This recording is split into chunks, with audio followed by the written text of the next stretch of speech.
When people hear the name Kanye West, they generally hold one of two opinions: crazy or genius. As the years have gone on and Ye's behavior has gotten wilder, genuinely the public's opinion has shifted somewhere in the middle between those two options, appreciating his musical talent, fashion designs, and shoe game, while disagreeing with his at times outlandish and offensive claims.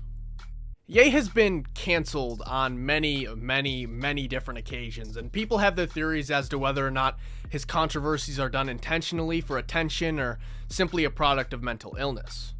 However, what if I told you that Kanye actually crafted an album in 2018 with the sole intention of getting himself cancelled and blackballed from celebrity culture?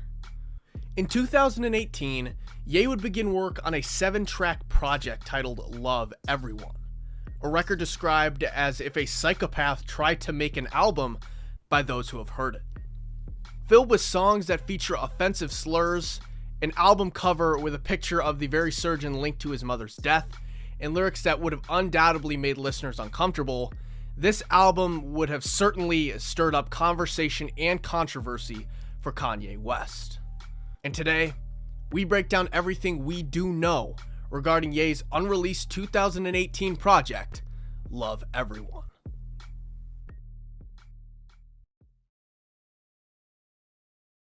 "2016 was a pivotal year in Kanye's career.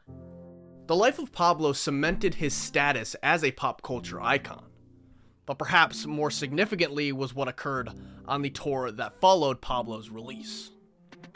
3 months into the tour, Ye would experience a mental breakdown live on stage at a show in Sacramento, speaking on radio, Facebook, and his political opinions before walking off stage and ending the concert having only played 5 songs. Get ready to have a field day, press. Get ready, because the show's over. Kanye would then be checked into the UCLA Medical Center by his physician, and after a week's stay, be diagnosed with bipolar disorder. Now, Kanye had done some wild things prior to his diagnosis. However, most people agree that Ye's reputation for being controversial really began following 2016. He was informed he was bipolar, and like many people with the disorder, would be put on medication and then have periods of not taking it due to paranoia and other issues, which leads to a spike in wild behavior. Following the incident, Ye would be very quiet, finding peace in the mountains of Wyoming as he took an 11-month social media hiatus. Kanye would purchase his now famous Wyoming ranch, where he would start working on music for the first time since his hospitalization. This period in Ye's discography is known as the Wyoming Sessions, and news would hit in May of 2017 about Kanye working on a new album. Kanye's progression back to making beats and writing verses would be very gradual. According to those close to him, following the tour incident, Kanye's confidence would be very shaken in terms of how he viewed his own musical abilities. In Wyoming, Kanye could find himself once again, and would begin creating beats inspired by the nature around him. Around the time news hit about Kanye working on new music again, so did the news of artists joining him in Wyoming.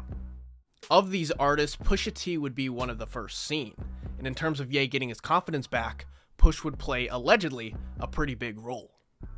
According to those there, Pusha T really helped Kanye in terms of getting back to writing verses. I guess he's someone who, allegedly, the quote here is, inspires Ye to write. Photos of other artists with Ye in Wyoming would surface online in late 2017, all the way into early 2018, with the likes of Drake, Kid Cudi, and Travis Scott all being seen on Ye's ranch. Now, when news hit regarding Kanye working on a new album, fans figured this was going to be TurboGrafx-16. TurboGrafx-16 was the album Kanye teased following the life of Pablo. He said it was going to come out very soon, right before or during the St. Pablo tour, and it was supposed to be very video game inspired. However, fans would later learn, when they did finally hear some new music, that this album Ye was working on would have a whole different vibe. While we don't exactly know the details as to Kanye's musical ambitions in 2017, it is important to clarify that he wasn't exactly thinking and working on that Love Everyone concept just yet. While some standout songs from this era did get their start in 2017, Kanye didn't get the whole controversial album idea going until 2018. In April of 2018, Kanye would finally break his silence and participate in an interview with Charlemagne the God. In the sit-down, Ye would open up about his mental health post-diagnosis and even his political takes, claiming that he supports the policies and politics of Bernie Sanders and simply like Trump due to his campaign style. Now, on the day this interview was shot, the paparazzi would catch Charlemagne and Ye outside, to which Kanye would tell him that he played Charlemagne some shit off the new album. You give Charlemagne a listen? Charlemagne would later reveal that Kanye played him 7 songs, none of which would be officially released. Following the interview, Kanye would return to Twitter on April 19th and soon give fans an update regarding new music. Ye would tweet out that his next album would be 7 tracks long and would be released on June 1st. Along with working on his own album, Kanye announced that he would be putting out a collaboration record with Kid Cudi, while also producing albums for Tiana Taylor, Nas, and Pusha T.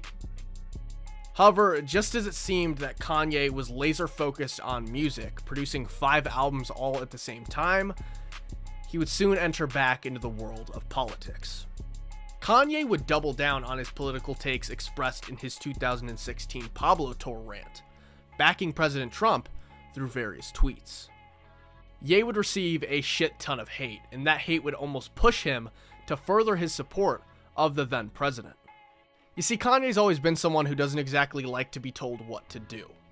I'd argue that his stubborn personality and his ambition to prove people wrong is why he's so successful to this day.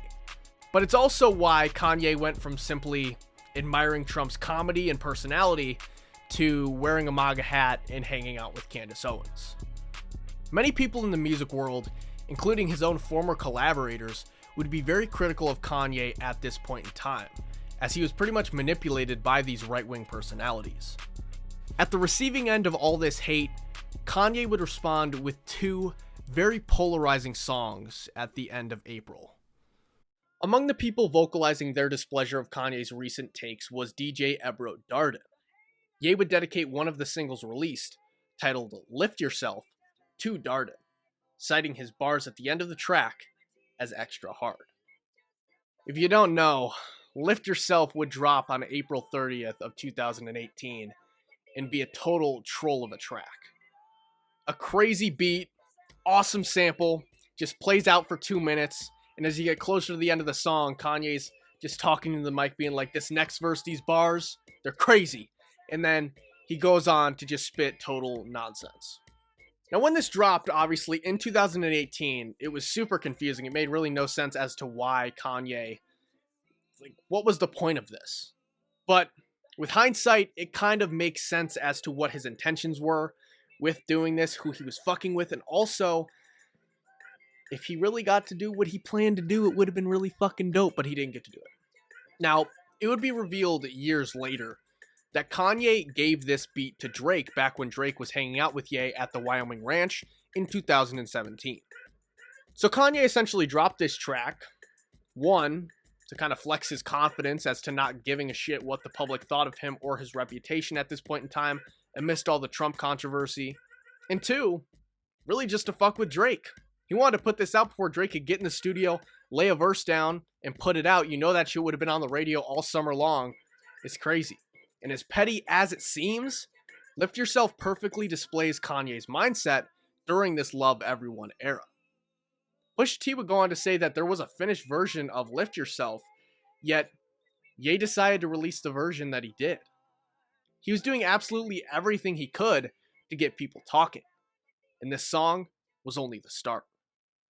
Along with Lift Yourself, Kanye would put out a track that more seriously tackled his current political opinions at this point in time. That song being Ye vs. The People, featuring T.I. as The People. On this song, Kanye and T.I. essentially go back and forth debating about Kanye's backing of the then president Donald Trump. I'll get into Kanye's weird evolution of political opinions at this point in time very soon in this video, but on this track, Ye essentially says that He likes that Trump was an outsider, and his presidential win showed that a person like himself could be president. T.I. says that while Kanye likes Trump for his non-politically correct personality, his comments make it seem like he supports Trump politically, which in his eyes is dangerous.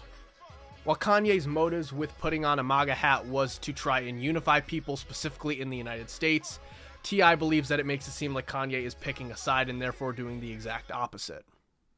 The song ends like most political arguments, as they both stick to their guns and hold the same opinions. No one really opened anyone's eyes up to any new ideas, and no progress was made. Regardless, the beat and the sample on this track are pretty fire, and the song is pretty important in terms of laying out Kanye's initial intent with this project. As he said, Ye's idea was basically to end the demonization of the right in America, with Trump being the president. You know, a lot of people weren't a fan of the guy. Both the right and the left in American politics really paint each other as the ultimate evil, and Ye essentially believed that if we started seeing each other more as people rather than Republican or Democrat, the country could get more united. But to T.I. and people who share his viewpoints on President Trump, Kanye trying to make it as if Republicans are decent people, that's exactly the problem. Now, I know a lot of people, including myself, hate politics. Like, this is... I'm saying what I got to here to get the story across, but like, you know, let's fucking wrap this up here. It's part of the story. I gotta talk about it. I gotta share both points of view here. I promise we'll get to cool shit like Kanye on skeletons very soon. On April 28th, Ye would post a screenshot of text messages on Twitter between himself and artist Wes Lang. In the messages, Ye sent a picture of a surgeon. And this surgeon in particular was the guy who performed the cosmetic surgery on Kanye's mother, Donda West, who later died following the procedure. Kanye said that this man was going to be the cover art for his upcoming album, which Wes Lang provided the name for, Love Everyone. Now here we see the basic concept behind this album. As Kanye says in that message, he wants to stop hating and forgive. Now, I will say it's pretty dangerous to have this guy as the album cover, especially if he's not comfortable with it. The surgeon didn't directly have a part in killing Donda. He merely did his job, performed the procedure, and then after, when she was recovering, there was an issue there, and that's where she passed away. However, you would see why Kanye would link him and associate him with Donda's passing, despite his innocence in the situation. His picture on the cover of the album displays Kanye forgiving him and letting go of the hate for the man who inadvertently led to his mother's death. Again, while dangerous and to some irresponsible, this is a really powerful and bold statement. Also at the root of the Love Everyone ideology is American politics, and more specifically, then President Donald Trump. Despite what you think of the man, Trump is the main inspiration for Love Everyone. It's Kanye's fascination with the guy's polarizing personality and overall the hate he receives that really started this whole thing. And I want to go back to that Trump tweet really quickly. Kanye's original motive and message he was trying to get out with this whole Love Everyone thing was to get people to try love and promote free thinking. Ye would later elaborate on this concept on SNL, but Kanye originally wanted to promote leaning across the aisle in American politics in the hope of getting more done politically. Essentially, his thought process was that if Republicans and Democrats met in the middle and tried to work together more rather than going at each other's throats, we would get more done as a country. But I gotta say, just like that's like a utopia, right? But there's so many things in between that parties get caught up on. It's just not realistic, especially all these years later. Like, hell no. Kanye saw the hate that Trump was getting, and as a controversial person himself, he questioned that hate and then got hooked on this idea of trying love and free thinking. And on the surface, although it is an ignorant take, especially nowadays, to think that Republicans and Democrats could just come together when the differences aren't even really politically anymore, it's more like human rights issues and one party wanting to deny the rights of certain groups. I think overall the concept of trying love and trying to work together, I mean, everyone can say, hey, that would be pretty dope if we could make it work. But once the hate got too heavy, Kanye would almost depart from his neutral stance. He'd put that MAGA hat on and straight up just start repeating Republican rhetoric that supports their policies. Back in that original tweet, Ye is essentially admiring Trump's dragon energy, which is like his comedy, his jokes, his confidence, etc. You gotta remember, there's a reason I showed you that clip of Kanye talking politics with Charlemagne. He literally said that he likes the political stances and opinions and policies of Bernie fucking Sanders. Talk about a 180. So you're probably asking yourself, how exactly does one go from supporting socialist ideologies to holding conservative values all within the span of less than a month? Well, you gotta remember, when Kanye voiced that admiration for Trump, even though it wasn't political, still in support of him saying something positive, he immediately had to go on the defensive. While the whole world was criticizing him, especially people who he surrounded himself with, former collaborators, musicians, etc., for years, there was one group of people who were down to stand around Kanye and nod at anything he had to say, no matter how nonsensical it was, and not challenge a single thing. Enter Kanyes Owens. It's not a stretch to believe that Kanye found comfort in people like her, who showed him love and support when he was getting shit on by a lot of his former friends and a whole lot of the country.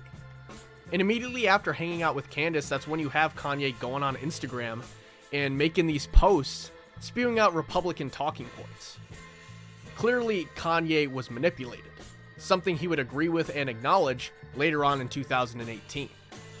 However, I think it's important to highlight because Kanye's fascination with the hate that Donald Trump received, as well as the madness that is American politics, is the backbone for Love Everyone, as well as the sole reason for its demise. Most people could agree that coming together as a country, regardless of political affiliation, is a good idea. But when Kanye was influenced by these political individuals who used him to not only spread their hateful rhetoric, but also to sell their shitty merch, the concept of Love Everyone lost all its meaning. The Love Everyone era would officially die on May 1st of 2018, as Kanye would go to TMZ Live with Kanyes Owens. Ye would speak on his recent statements backing Trump, free thinking, and of course, infamously, say this. When you hear about slavery for 400 years, for 400 years, that sounds like a choice.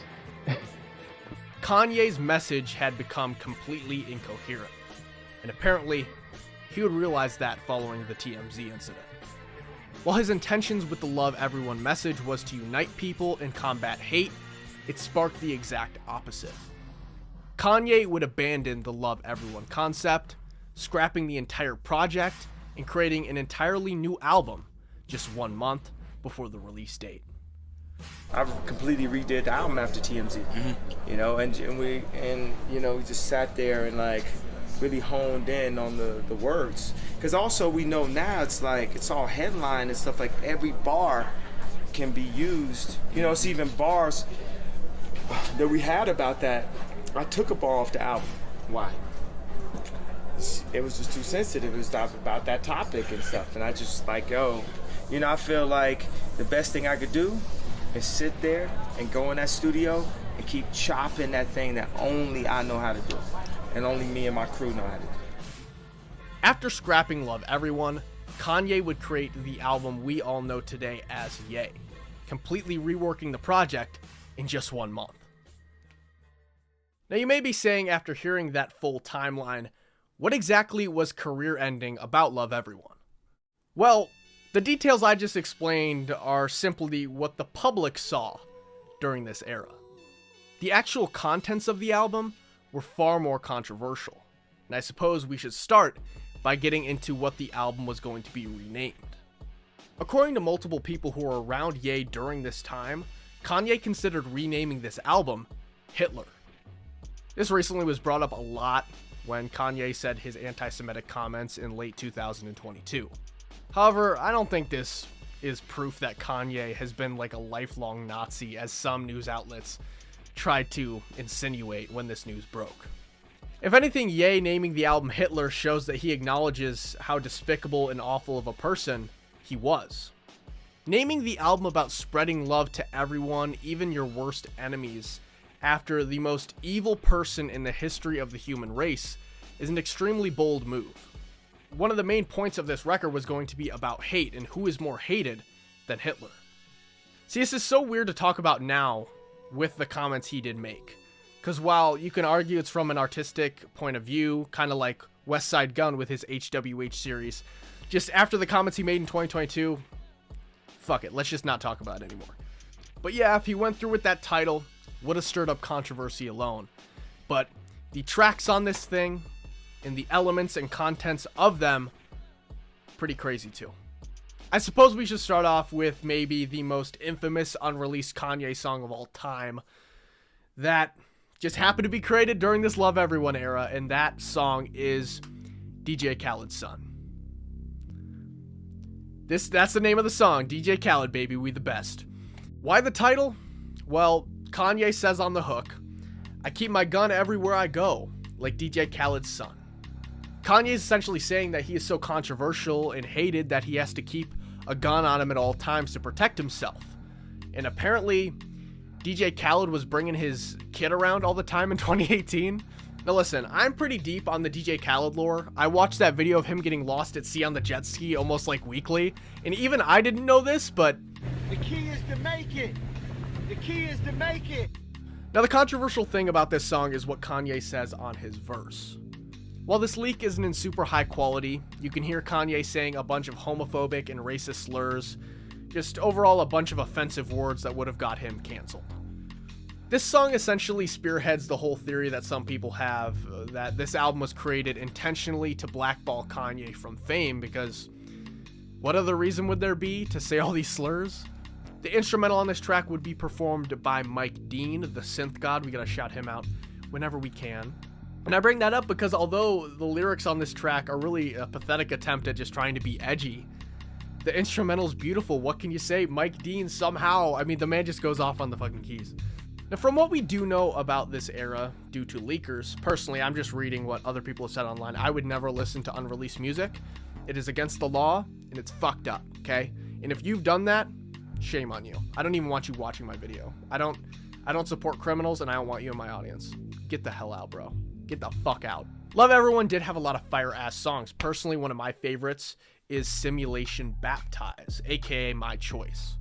This is a track with A$AP Rocky and Partisan Fontaine, and it is just a crazy fucking song over a really hard-hitting beat.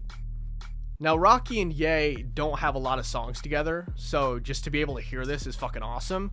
But Partisan Fontaine, I've never heard of this guy other than this song. His verse is insane. Like, this is a breakout fucking performance. I feel bad that this didn't release.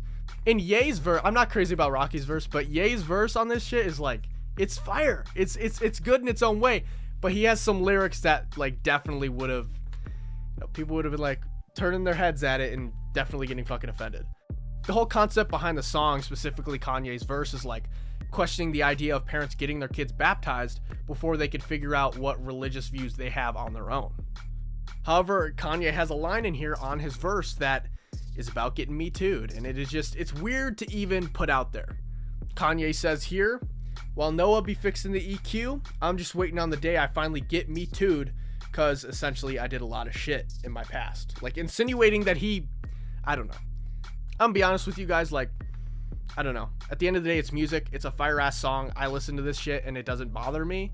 But also, like, I don't know. Everyone has different perspectives, and there's dangers to saying shit like this, which I'll get into in a second. And along with that line, Ye has a few other lyrics on here that really just like push the narrative forward about victims of SA essentially, lying for clout. I'm not saying that there isn't cases where the victims do lie in an attempt to sabotage the career of the person they're accusing, but this is just such a stupid and ridiculous narrative to push forward.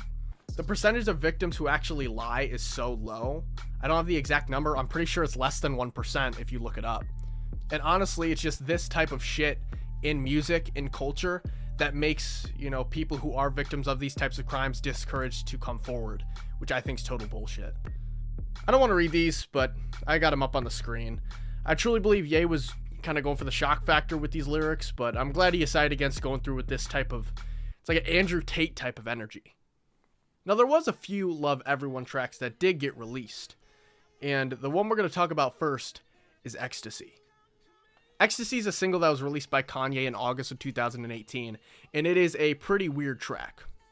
On the song, Kanye essentially is tripping off ecstasy, you guessed it, and fantasizing about having sexual relations with his sister-in-laws, the Kardashians. Guess what? It's a fucked up song. It's a weird song. I can appreciate it, though. It's a guilty pleasure of mine. Let me explain why. The lyrics are really fucked up, but like the atmosphere created sonically is so abstract and strange and creepy when you hear it. It just takes you into this world like you're almost tripping with Kanye. And it's just so weird. And Kanye's been so open about his sex addiction and his, porn addiction. It's just such an interesting look into that type of world and those addictions, which are often really normalized by society. Now, the one intended for Love Everyone has the same instrumental, but the lyrics are completely different. There's no mention of Kanye's in-laws.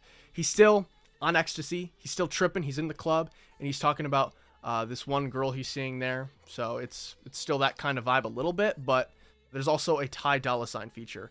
And most Kanye fans who have heard this track and the released one prefer the unreleased version. The instrumental is just so weird and eerie and like manic. It's creepy. I'm a big fan of the song. I could really appreciate it. Some people can't look past the lyrics though. And this is just such an interesting track. It floated around the Kids See Ghost track list, the Ye track list. Like this thing really floated everywhere. And that's what makes Love Everyone such an interesting era. There's so many different sounds, sonically, themes, lyrically that were explored. It's just so many different levels to it. On the more offensive songs, you have Kanye dropping slurs intentionally, doing anything he can to provoke cancel culture. However, Love Everyone wasn't just set to be filled with controversial lines and statements. In fact, I'd say the stigma of Love Everyone being, the album to end Kanye's career is bullshit. The album was set to follow Ye's 2016 hospitalization and provide him with an outlet to address his rattled confidence, bipolar diagnosis, struggles with prescribed opioids, and battle with his public image. The album, along with stirring up controversy, sounds like it was going to be pretty introspective. After all, a lot of the sounds heard on Ye were originally crafted for Love Everyone. Kanye just reworked the lyrics. Tracks made for Love Everyone that would end up on Ye include Yikes, Ghost Town, and Wouldn't Leave. According to Pierre Bourne, Yikes had a Drake feature. Apparently he was doing the hook on the song, and that recording is somewhere, hasn't leaked yet. Ghost Town is pretty much same instrumental. You still got the Party Next Door feature. There's just no 070 Shake feature, and then Cudi, rather than having him on the chorus, it's the original sample. Now Wouldn't Leave is an interesting one because I guess the only thing similar to the Love Everyone Wouldn't Leave and the version on Ye is just the phrase wouldn't leave in the lyrics. Now there's a few other tracks that weren't released on Ye, but I still feel like they're really introspective that have been leaked, and those are Brothers, I Feel Like That, and Fine Line. Brothers is a really feel-good song. Kanye is essentially talking about, no matter what issues you have with someone who's your friend or your brother, like put them aside, give them a call, because you never know what shit life's going to throw your way, and it might be the last time you could talk to them again, and just let them know that you care about them and you love them. It's just a really nice song, and it actually evolved into Violent Crimes, which is really interesting. Fine Line might be known to some as Take Me to the Light. That's how I knew it for years. And it's a collaboration between Bon Iver and Kanye. It's just him mumbling, but when he actually gets to singing the hook, it's like, whew. You know how it is. I don't know what it is with Kanye, but like same energy as the F the Internet leak with Post Malone. And then finally, I feel like that is a really well-known unreleased Kanye track because it's been through so many eras. Most people probably know the So Help Me God era in 2015, that version of this song with the distorted, I think it's a reverse guitar instrumental. It's really interesting. But on the song, Kanye's speaking on anxiety, self-doubt, and overall symptoms as someone who struggles with mental health issues. The instrumental is pretty different for this era. It was heard on the Kanye Netflix doc that dropped last year, but this song just means so much to me. I really hope one day it does get an official release because it's so relatable, really powerful too. Now I mentioned how some of the Love Everyone tracks ended up on Ye, and that is the same. Some of them ended up on the 4 Wyoming Session albums. So in case you don't know, for the Wyoming Session albums, you got Pusha T's Daytona right there, Nas's Nasir, Tiana Taylor's KTSE, and then of course Kids See Ghost with Cudi. One of my favorite Kanye features of all time is What Would Meek Do off the Pusha album, and it's just awesome because, like I explained earlier with the whole timeline situation, you have the Lift Yourself situation with the gibberish, the whoopity scoop, scoopity whoop. And the first time people are hearing Kanye since that situation, since all the Trump shit, like he went quiet and working on these records and shit, is Daytona. And it's featuring Kanye. He starts out the verse where he's going the whoopity scoop, and then he just goes into such a hard feature, like this shit's just fire. But apparently there was a 5-minute demo. It's called Queen Bitch. That was the original version of the track, and or the file name anyway. And Kanye's just freestyling But it would make sense to see this on Love Everyone. Obviously, Kanye working with Pusha very early on during this whole situation in 2017 Wyoming sessions, but like it definitely makes sense and fits the narrative with Kanye addressing all his controversies, like having someone to bounce off him, be like, people talking shit, how do you respond, Kanye? Like, it's just fire. I love the song. I'm glad we were able to talk about it.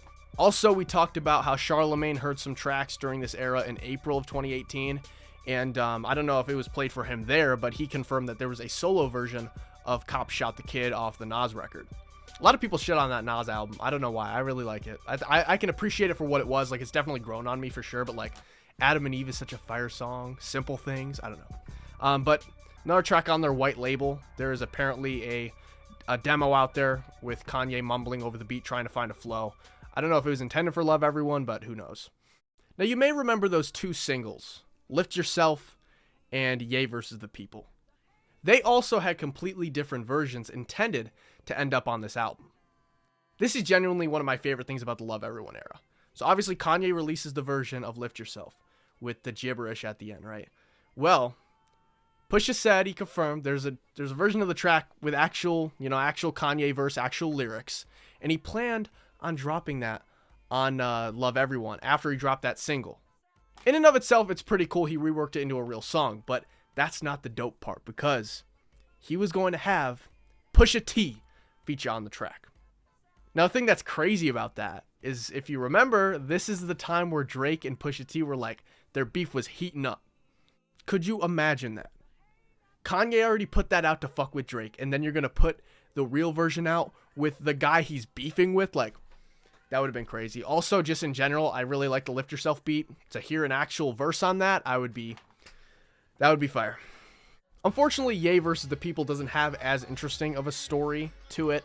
It was just Kanye was working with it. It was originally called Don't Play With That Boy. And he essentially, I don't know what it would have turned into, because when he met up with T.I. and decided to do that track, they just scrapped it and made it that single there. I can appreciate Ye versus the People for what it is, but like that beat and the sample is so fire, I would be really interested to see what Kanye would have done with it on his own. Just as a solo song, like what his verse would have sounded like, his flow. Shit, you want to put T.I. on there too. I mean, he can have a feature. I don't care. It's just the dynamic was a little bit weird. I don't know. It's an interesting track. I'm not going to shit on it. Oddly enough, Go to the Moon got its start during the Love Everyone era too.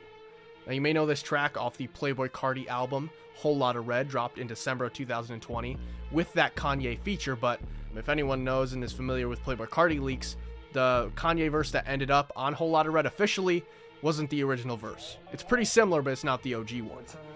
Kanye reworked his verse like right before Whole Lotta Red came out in 2020, but the original verse was given to Carti by A$AP Bari, who was seen in Wyoming in 2017 with Ye. When it was first created, the song was called Bipolar, and it definitely fits Ye's energy in the lyrics. It's kind of the same vibe as Ecstasy, and you know what? Yeah, I fuck with it, okay? Judge me however you want. I think it's fire. Now, likely the most popular Love Everyone leak is Skeletons. The track is best known for being a standout on Travis Scott's 2018 album, Astroworld. However, the song was actually given to Kanye momentarily. So Kanye performs Travis's opening lines, but that's not the crazy part. That's not where he finishes things. Following those intro lines and the weekend vocals, Kanye has a 3-minute verse, and it is fucking phenomenal. The track also has an Elon Musk sample separating the intro and Kanye's verse, and it went really hard before Elon fucking ruined Twitter. But you got Travis on the intro with the backing vocals, The Weeknd's on there with his feature, Pharrell Williams with some ad-libs and backing vocals, and of course that Tame Impala production. But what Kanye did with this beat is just insane. When I tell you this song, because in general in Astroworld it's a really cool song. It's only like a 1:32 cut, right? It's short. And it's really special. It stands out right away because that Tame Impala production. But like with that Kanye verse, it adds so much to it, and it makes it a total sonic spectacle. Like if you haven't heard this, go out of your way to do it. I promise you. Travis, of course, would get the track back, cut it down, and obviously Kanye wouldn't use it. I'm sure if Kanye really wanted to, he could have, kept it. But and it ended up on Astroworld. And the only thing from Kanye's verse that is ever been released is about 4 lines that ended up on Cudi Montage on his verse on that track off Kids See Ghosts.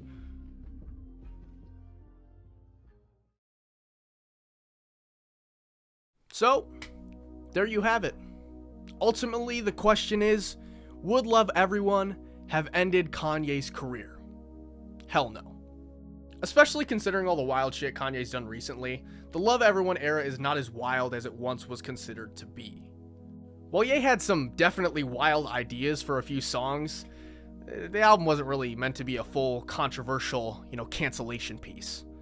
Aside from some distasteful lines, there were some seriously beautiful sounds and interesting ideas that were created during this period in Kanye's life. However, you got those really fucked up lyrics and concepts that I'm really glad Kanye, decided not to follow through with and release. Of all the unreleased Kanye projects, and there's a lot of them, I find Love Everyone to be one of the most fascinating. Between fire-ass songs like the original version of Skeletons and even a solid concept of loving your enemies, I think it had a lot of potential.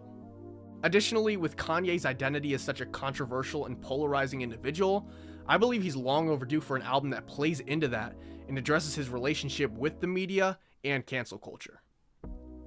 While the album may have never seen the light of day, Love Everyone remains a concept preached by Kanye to this day. And I honestly wouldn't be super shocked if he reused the title and returned to the concept, with him utilizing the phrase as recently as December 2022.